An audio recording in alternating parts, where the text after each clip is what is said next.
أعوذ بالله من الشيطان الرجيم. بسم الله الرحمن الرحيم. سبحان الذي أسرى بعبده ليلا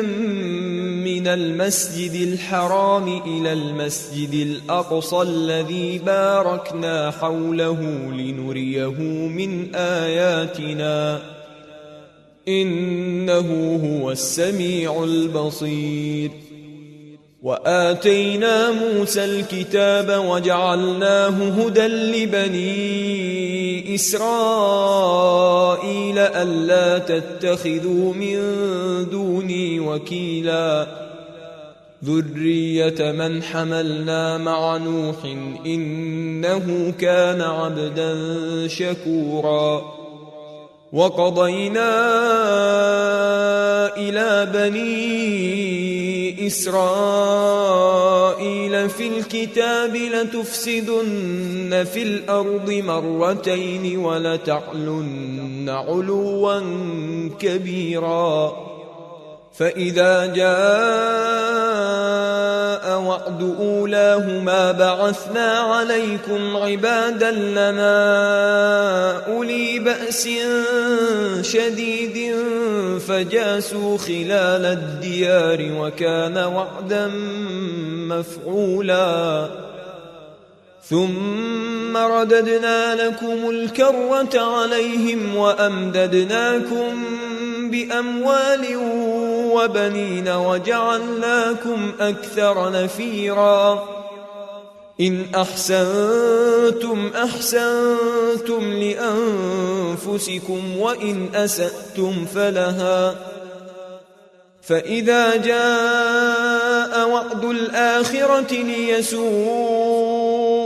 وجوهكم وليدخلوا المسجد كما دخلوه أول مرة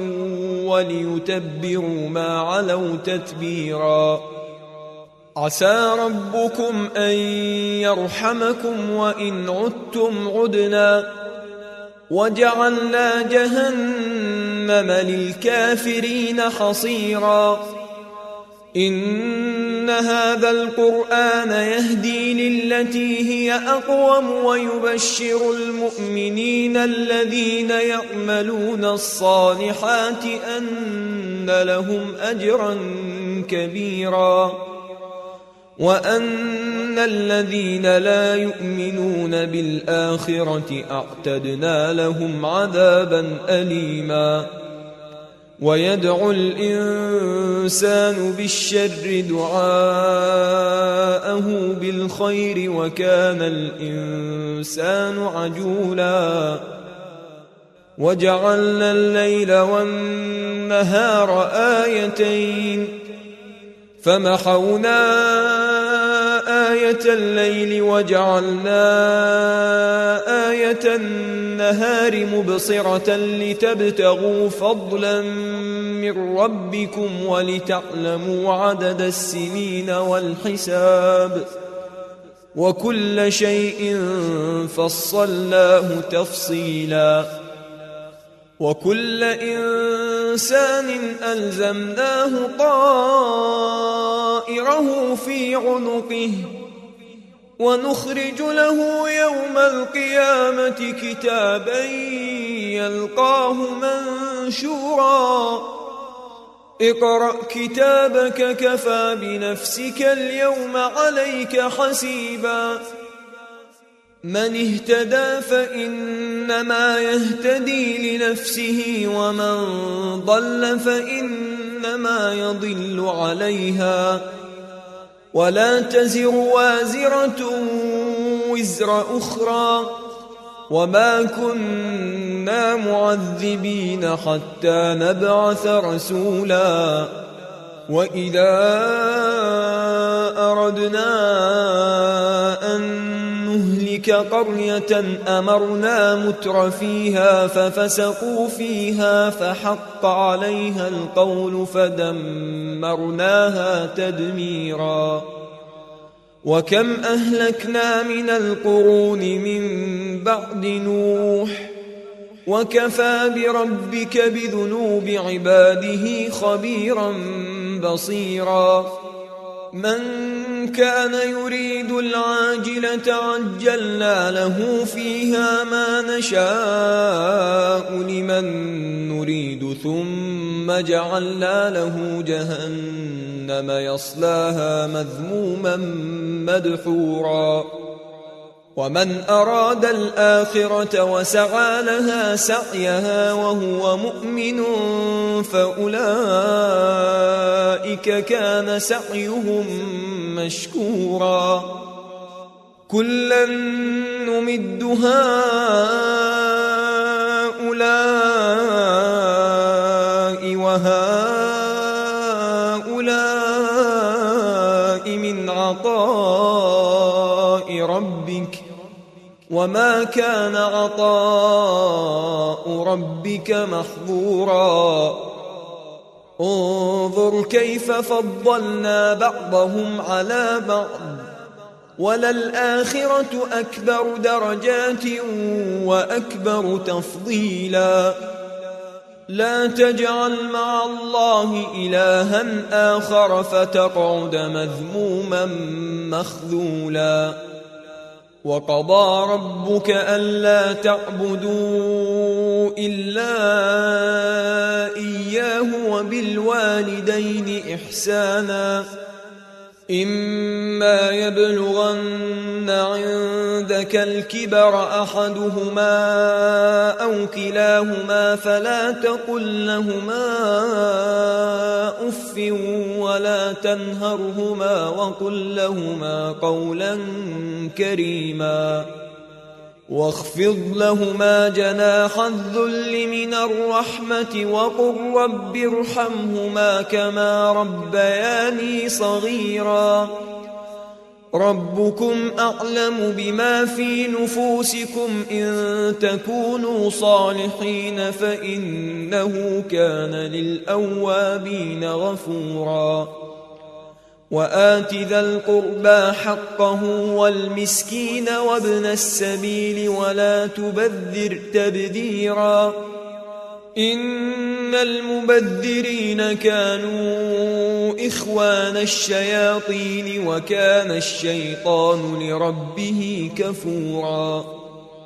وإما تعرضن عنهم ابتغاء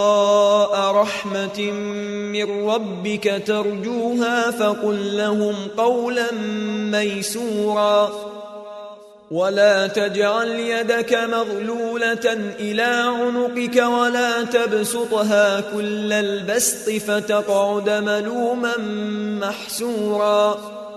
إن ربك يبسط الرزق لمن يشاء ويقدر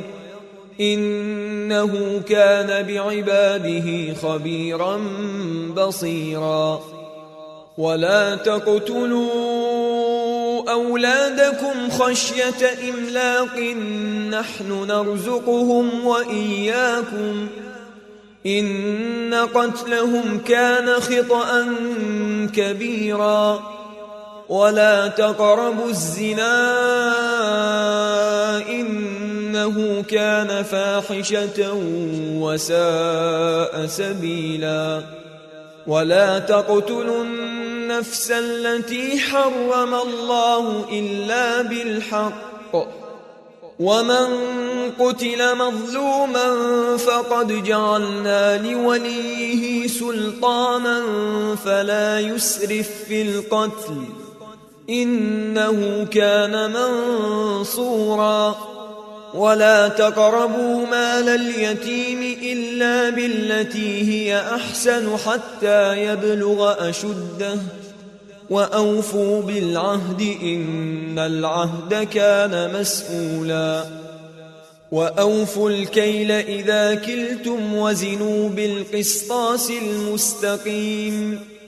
ذلك خير وأحسن تأويلا ولا تقف ما ليس لك به علم إن السمع والبصر والفؤاد كل أولئك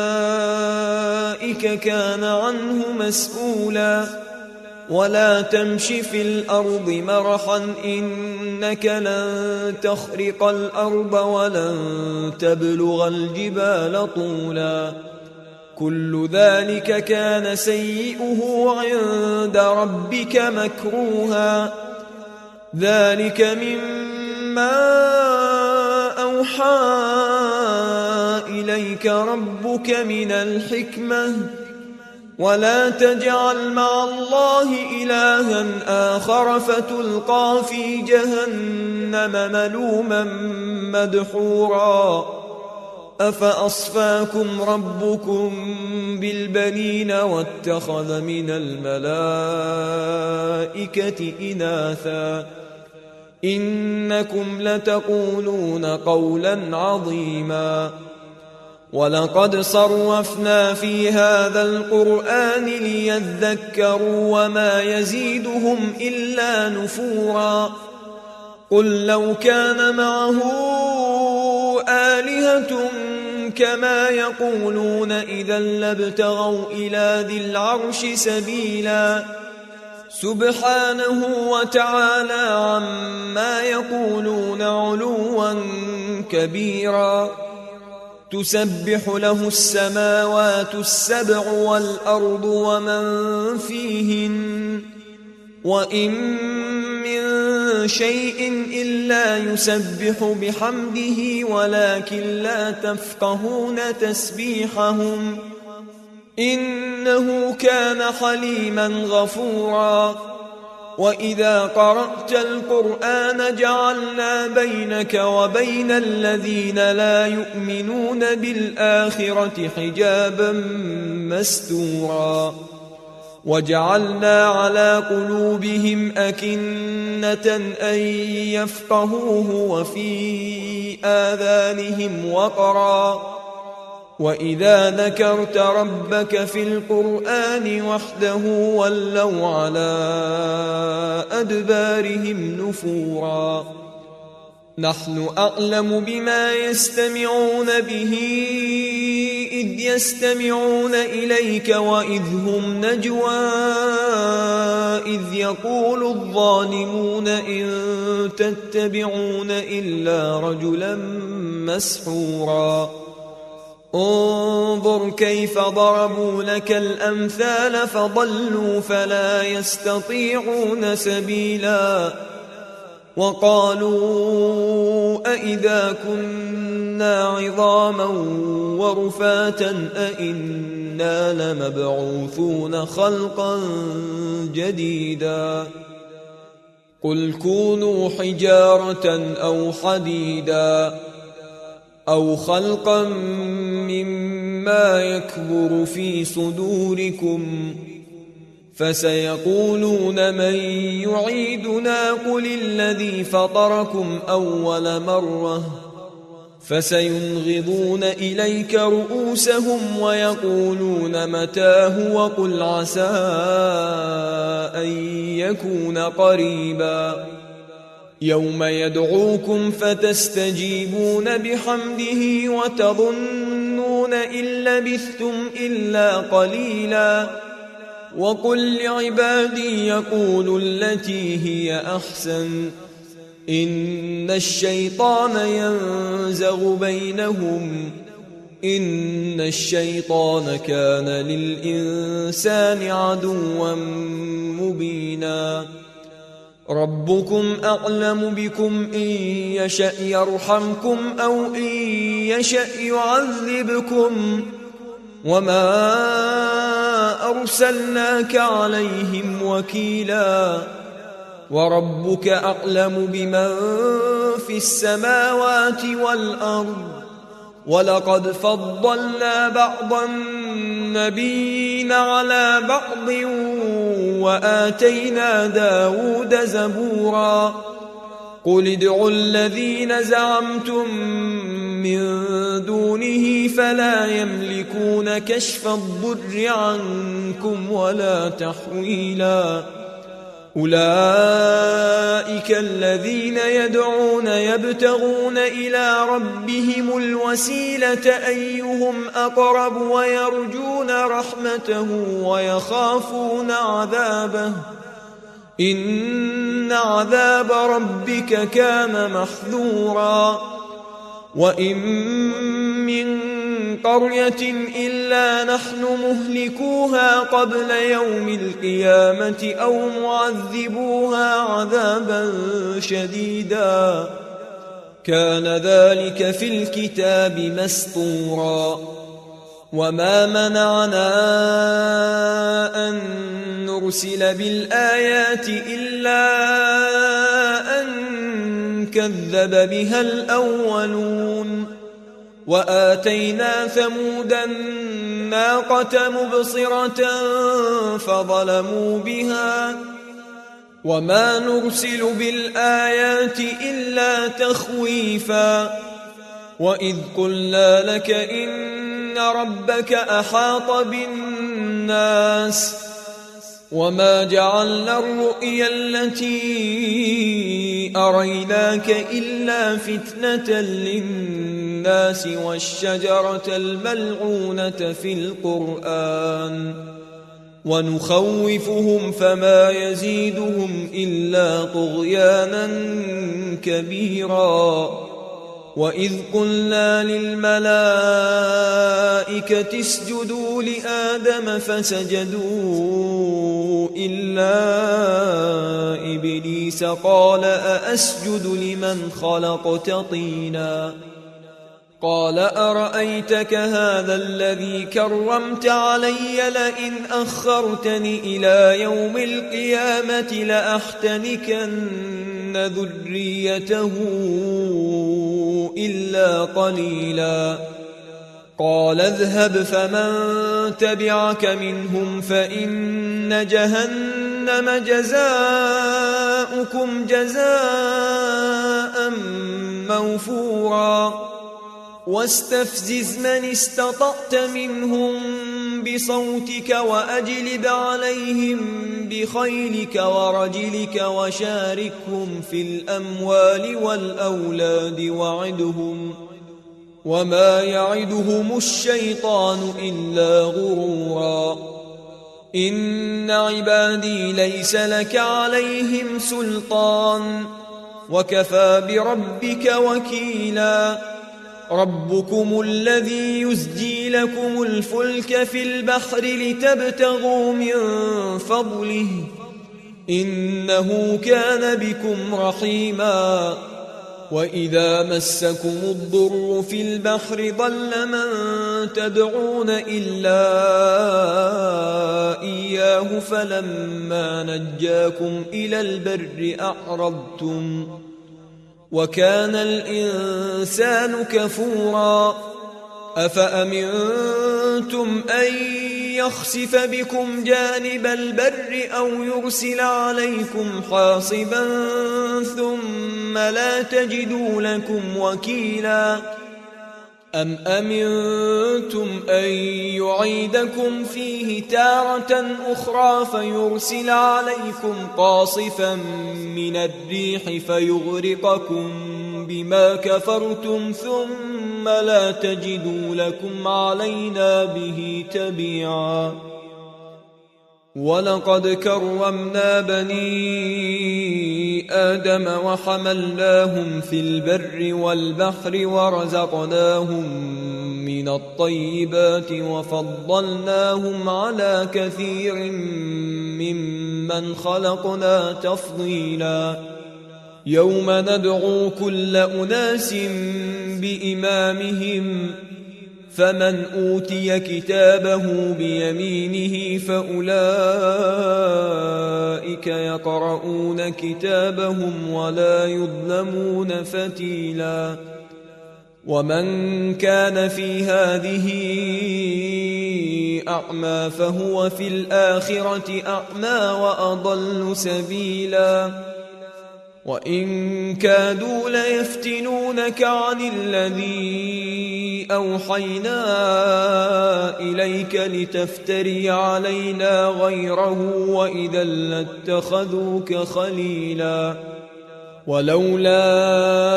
أن ثبتناك لقد كدت تركن إليهم شيئا قليلا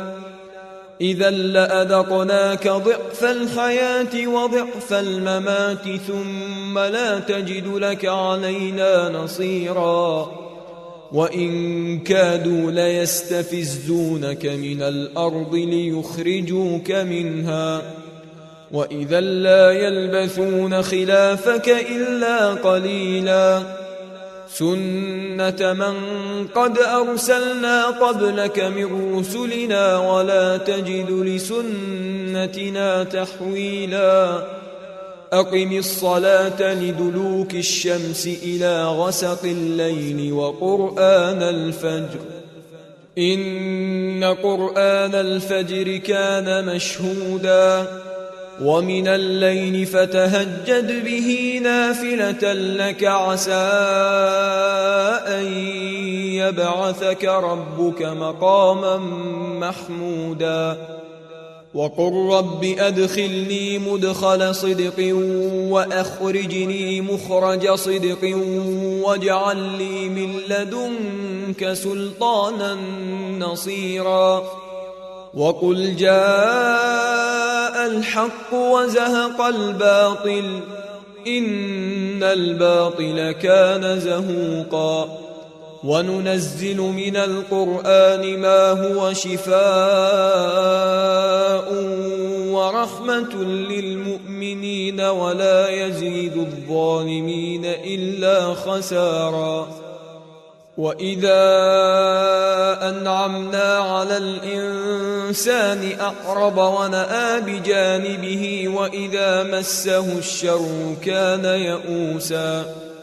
قل كل يعمل على شاكلته فربكم أعلم بمن هو أهدى سبيلا ويسألونك عن الروح قل الروح من أمر ربي وما أوتيتم من العلم إلا قليلا ولئن شئنا لنذهبن بالذي أوحينا إليك ثم لا تجد لك به علينا وكيلا إلا رحمة من ربك إن فضله كان عليك كبيرا قل لئن اجتمعت الإنس والجن على أن يأتوا بمثل هذا القرآن لا يأتون بمثله ولو كان بعضهم لبعض ظهيرا ولقد صرفنا للناس في هذا القرآن من كل مثل فأبى أكثر الناس إلا كفورا وقالوا لن نؤمن لك حتى تفجر لنا من الأرض ينبوعا أو تكون لك جنة من نخيل وعنب فتفجر الأنهار خلالها تفجيرا أو تسقط السماء كما زعمت علينا كسفا أو تأتي بالله والملائكة قبيلا أو يكون لك بيت من زخرف أو ترقى في السماء ولن نؤمن لرقيك حتى تنزل علينا كتابا نقرأه قل سبحان ربي هل كنت إلا بشرا رسولا وما منع الناس أن يؤمنوا إذ جاءهم الهدى إلا أن قالوا أبعث الله بشرا رسولا قل لو كان في الأرض ملائكة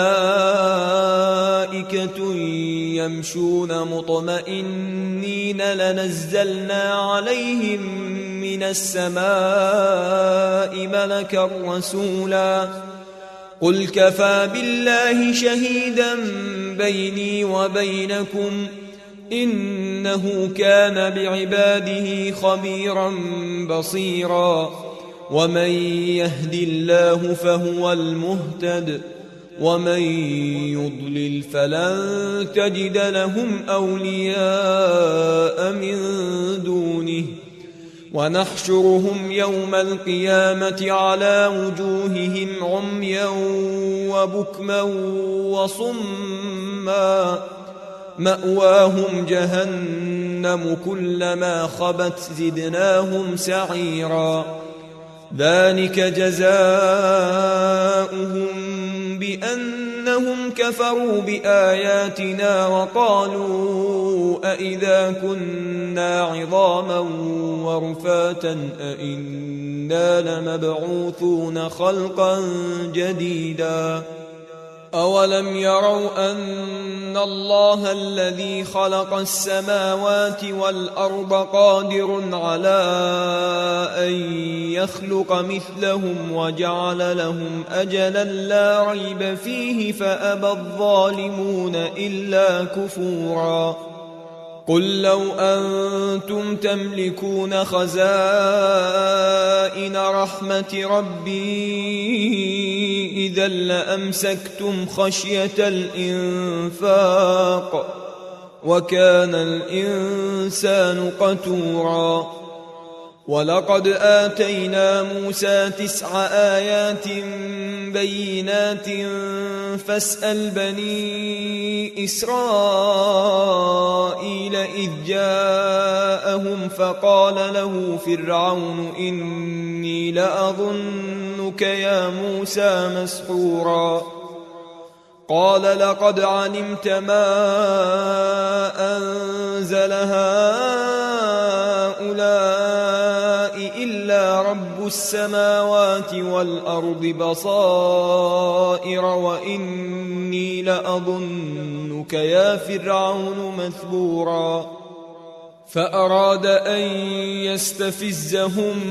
من الأرض فأغرقناه ومن معه جميعا وقلنا من بعده لبني إسرائيل اسكنوا الأرض فإذا جاء وعد الآخرة جئنا بكم لفيفا وبالحق أنزلناه وبالحق نزل وما أرسلناك إلا مبشرا ونذيرا وقرآنا فرقناه لتقرأه على الناس على مكث ونزلناه تنزيلا